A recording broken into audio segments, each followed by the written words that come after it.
Are you a thoughtful leader? Maybe you are. Maybe you think you are. Let's find out. I'm Mindy Gibbins-Klein. I'm author of The Thoughtful Leader and host of the Thoughtful Leader podcast. Thoughtful leadership is all about thought leadership that goes above and beyond. Thought leadership that is truly new and original, exciting, disruptive, maybe even groundbreaking. Because let's face it, we need to raise the bar.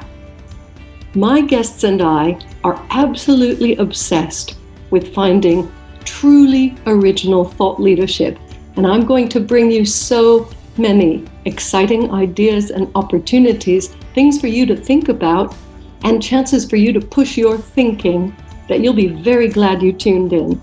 So thanks so much for checking out Thoughtful Leadership and the Thoughtful Leader podcast.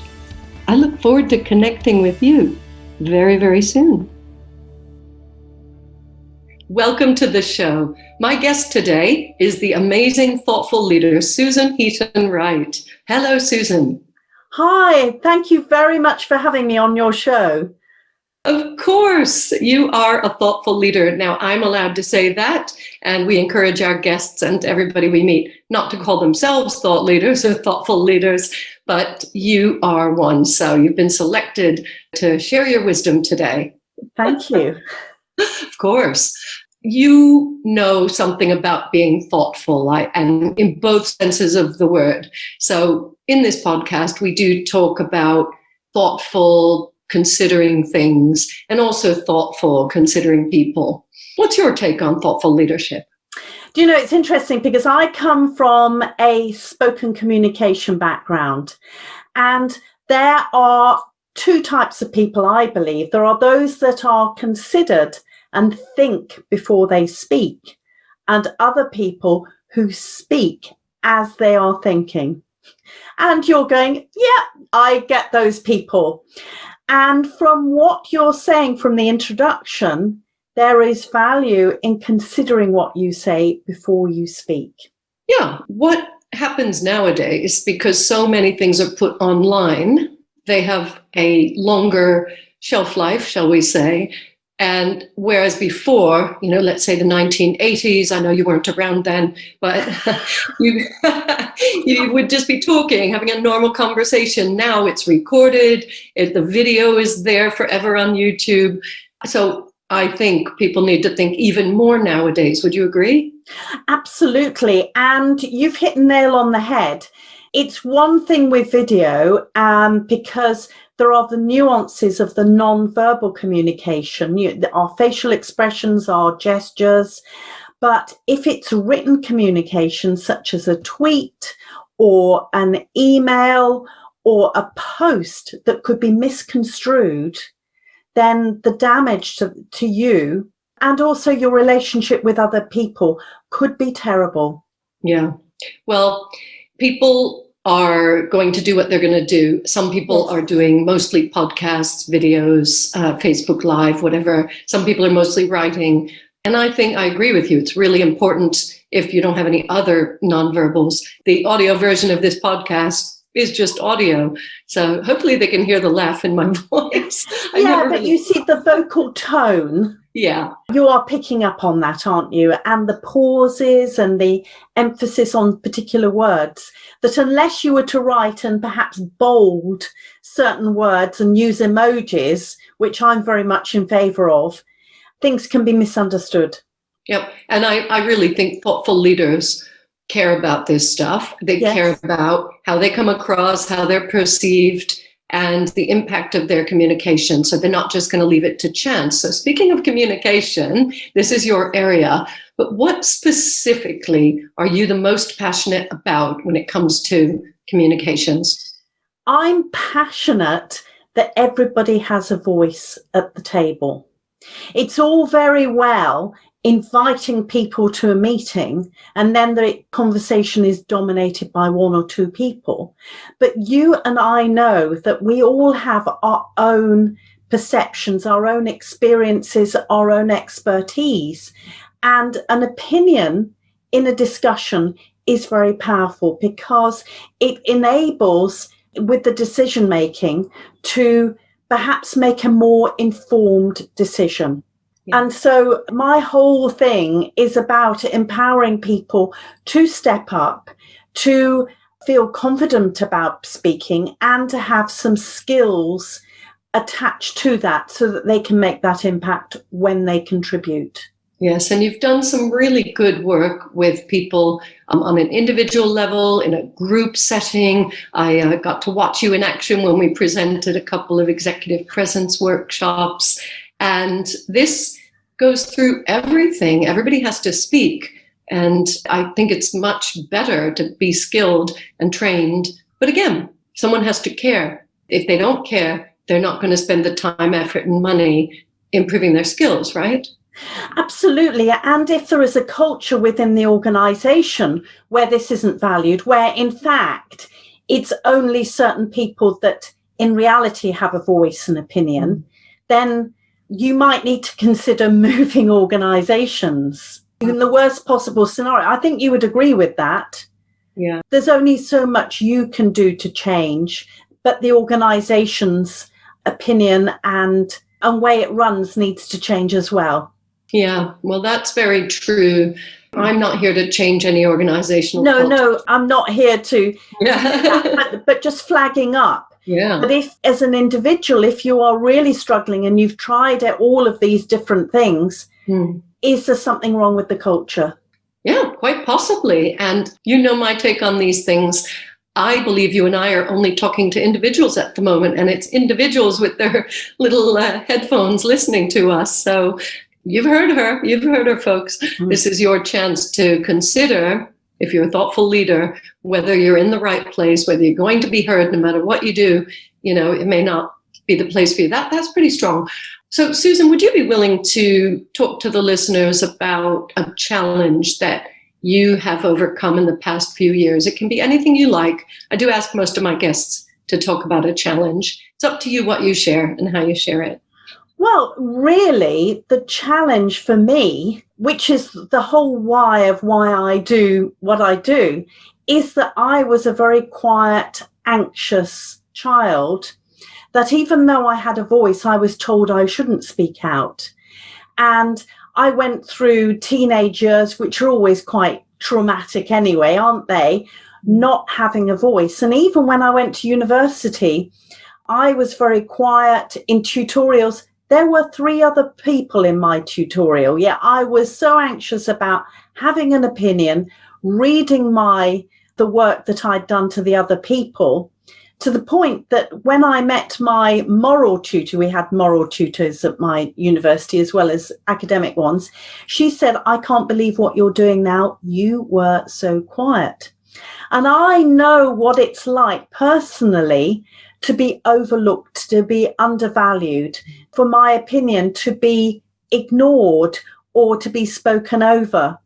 And quite often the people that I work with are exceptional people, but they are struggling to be heard and to have their opinion voiced.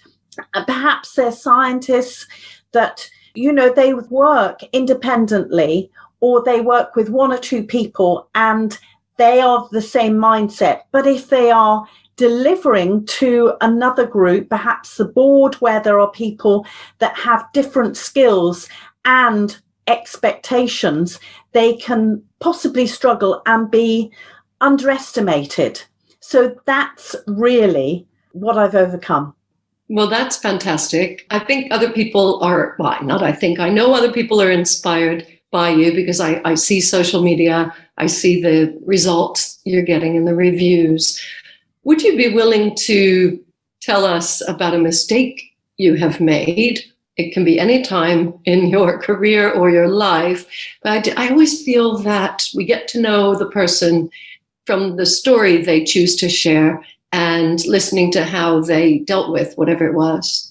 Oh gosh, you know, there are so many mistakes I've made in life, and I'm sure we haven't got long enough to go through some of them, but there are so many mistakes. I'm just thinking about out loud at the moment. I was brought up that failure was an absolute disaster. I don't know if you had that in your family, but certainly for me.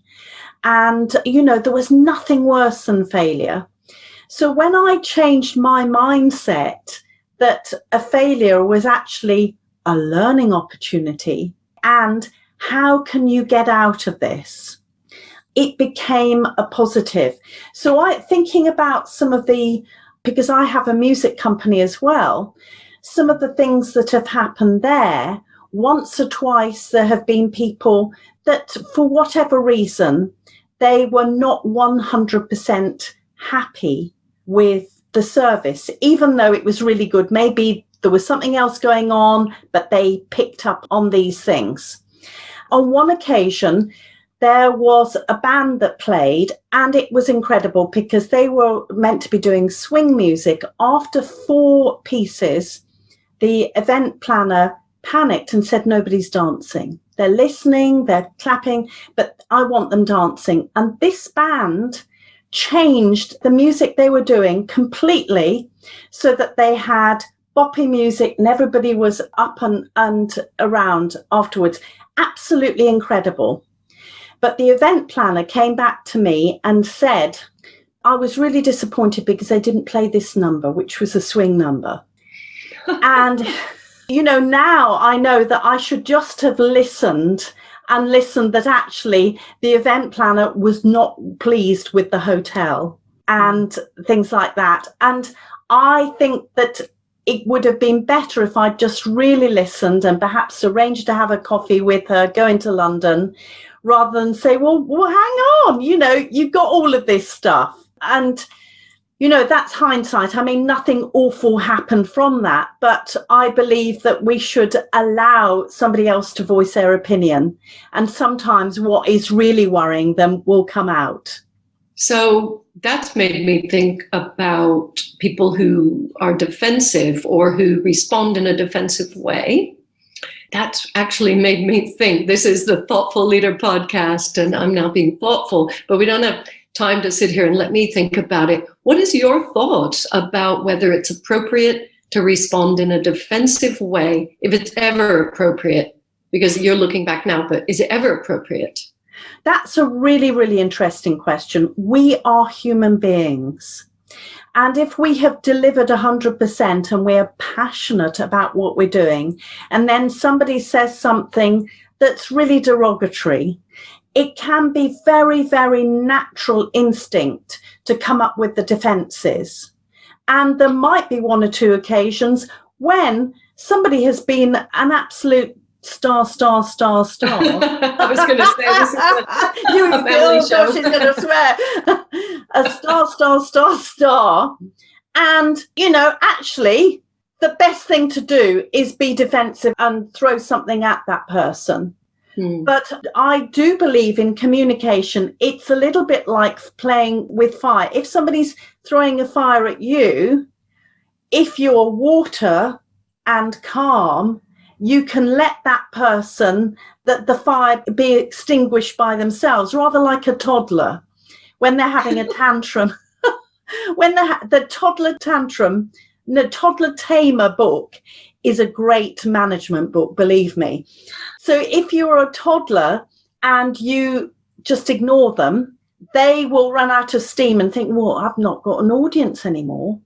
And so if you can try to take a step back and let them just blow whatever they've got there, because it might be something completely disconnected with you, but you happen to be the person that gets it.